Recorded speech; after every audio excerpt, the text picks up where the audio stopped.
E vamos para mais um resumo da Rainha da Pérsia. Mas não se esqueça do like e de assistir o vídeo até o final, para me ajudar a continuar enviando esses vídeos até vocês. No resumo dessa quarta-feira, 17 de julho, Esté se prepara para o segundo banquete que irá oferecer novamente ao rei Xerxes e para o primeiro-ministro Amã.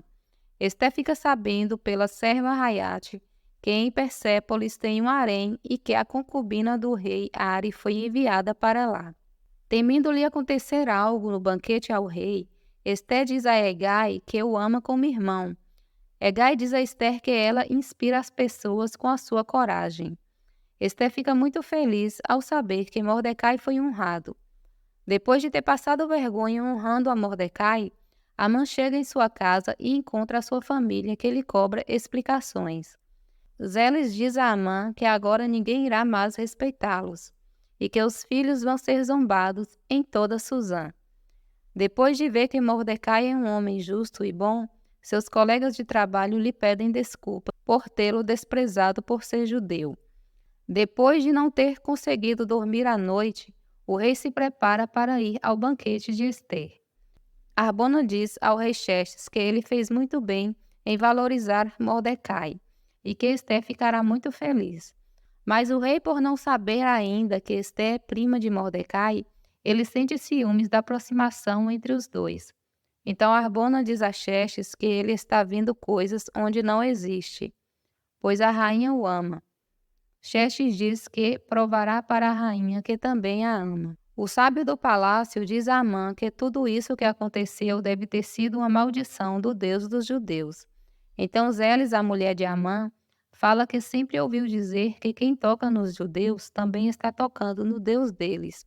E se Mordecai for um abençoado pelo Deus deles, Amã não poderá fazer mais nada contra Mordecai. Então chega na casa de Amã os eunucos para levá-lo até o banquete da rainha.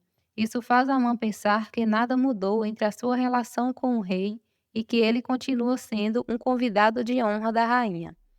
Enquanto isso, no palácio, o rei Xerxes chega ao banquete e Esté fica um pouco desconfortável com ele, talvez por medo de qual será a sua reação depois que ela revelar as suas origens. Então o rei pede para que Ester fique à vontade, pois está parecendo que ela se esqueceu que ele é o seu marido.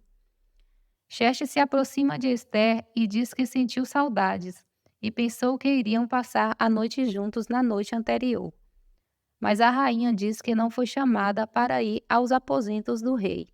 Então o rei diz que pensou que ela não quisesse.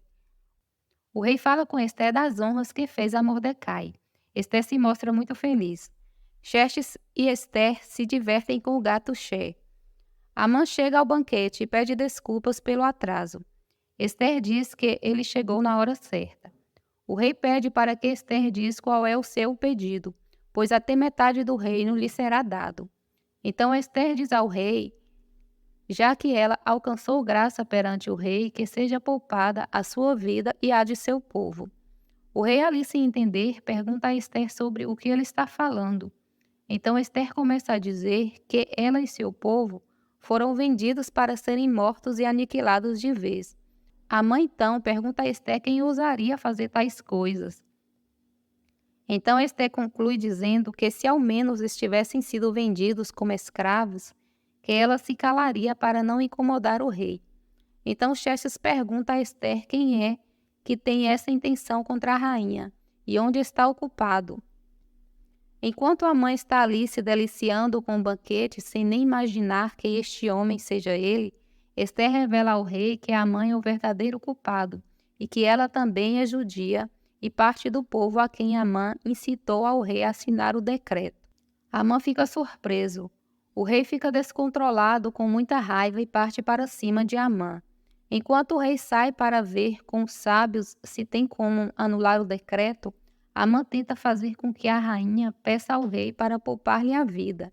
Foi quando ele tropeça e cai em cima da rainha. Xerxes chega na hora e não gosta do que vê. Os guardas do rei chegam e arrastam Amã para fora do palácio. Então Arbona diz ao rei que Amã havia construído uma forca em sua casa para enforcar Mordecai. Então o rei diz para enforcar Amã nessa mesma forca. Amã é conduzido para a forca, e o rei retira do dedo de Amã o seu anel como primeiro-ministro.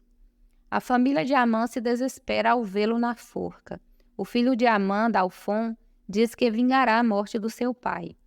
Ele é avisado que será destituído do cargo de oficial do palácio e que sua família terá que deixar a casa que o rei havia dado para Amã. Xerxes, ali nervoso, diz a Harbona que Ester nunca mais irá perdoá-lo por ter decretado a sua morte e a do seu povo. Harbona diz ao rei que os sábios estão esperando na sala do trono e deve haver um jeito de revogar essa lei. Harbona fala com o rei para conversar com Ester e dizer que ele não teve culpa das armações de Amã. Artebano vai ao encontro de Artemísia e diz que Amã foi mandado para a forca. Então mudam os planos de todos eles, que agora têm a rainha Ester como alvo. Depois do findar dos últimos acontecimentos, Xerxes e Ester têm a chance de ter um tempo a sós outra vez. O rei pede perdão a Ester, dizendo que não sabia que ela era judia. Então Ester diz que mesmo se ela não fosse judia, como ele pôde decretar a morte de um povo sem ao menos conhecê-los? Xerxes diz a Ester que ele foi enganado por Amã e que ele não se importa por ter se casado com uma judia, pois ele a ama. Eles se olham apaixonados e se beijam. Mordecai chega em casa e avisa a Iona e a Varda que Amã foi enforcado na mesma forca que havia preparado para enforcá-lo. Iona fica preocupada por medo de que os filhos de Amã queiram se vingar de Mordecai. Em conversa ali com o rei, Ester revela a ele que Mordecai é seu primo e como um pai para ela, pois foi ele quem a criou. Então o rei diz que é por isso que Ester tem esse apreço por Mordecai. Xerxes diz a Ester que usava as concubinas para fazer ciúmes a ela e que não a tocou em nenhuma delas, o que a deixa Ester muito feliz. E vamos ficando por aqui. Obrigada a todos que assistiram ao vídeo.